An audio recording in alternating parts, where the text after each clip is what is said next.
okay. Were we serious about that? Yeah, sure, but why not? Because ready? Our country was the richest relatively in the 1880s and 1890s. A president who was assassinated named McKinley. And now we got to check in on Trump because he recently did the Joe Rogan podcast, a 3-hour wide-ranging interview that was truly fascinating and crazy stuff at times. And I want to talk about one thing he said in that interview that really struck me because it's an interesting and kind of drastic change that he wants to make to our economic system. Let's take a listen to that clip. Did you just float out the idea of getting rid of income taxes and replacing it with tariffs? Well, okay. Were we serious about that? Yeah, sure, but why not? Because ready? Our country was the richest relatively in the 1880s and 1890s. A president who was assassinated named McKinley. He was the tariff king. He spoke beautifully of tariffs. His language was really beautiful.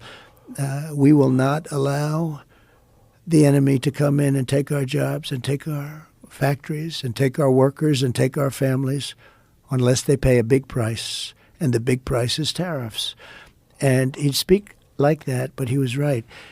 And then around in the early 1900s, they switched over stupidly to, frankly, an income tax. And you know why? Because countries were putting a lot of pressure on America. We don't want to pay tariffs. Please don't.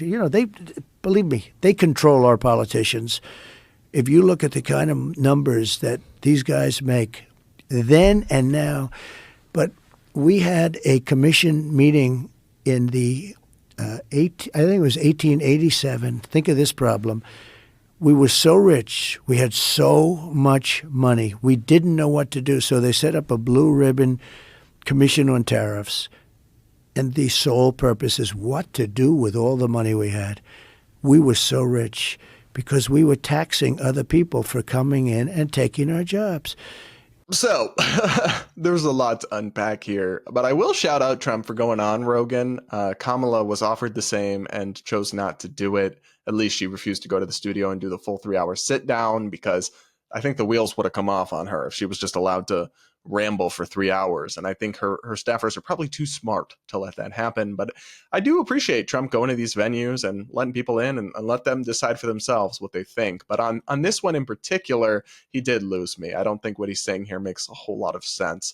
First, the notion that our country was at its richest in the 1880s or 1890s or even the early 1900s is just objectively not true. I mean, if you look at living standards for the average person, they were way lower. The richest people at that time in America lived in a manner that the poorest people today would consider barbaric. So it's just not really accurate. You can look at inflation-adjusted income per person, GDP. All these statistics are way higher now than they were then.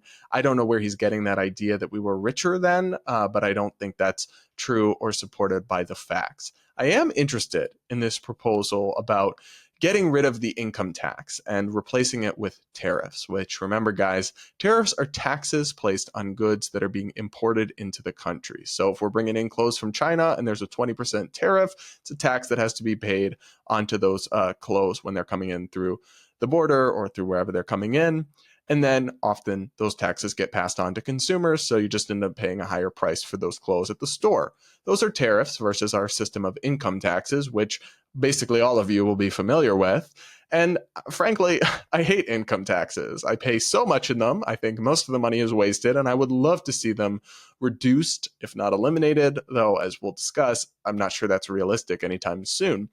But could we really replace the entire income tax with just tariffs? It's an interesting idea, and Trump's not wrong that before we had an income tax, the federal government was financed in large part through tariffs.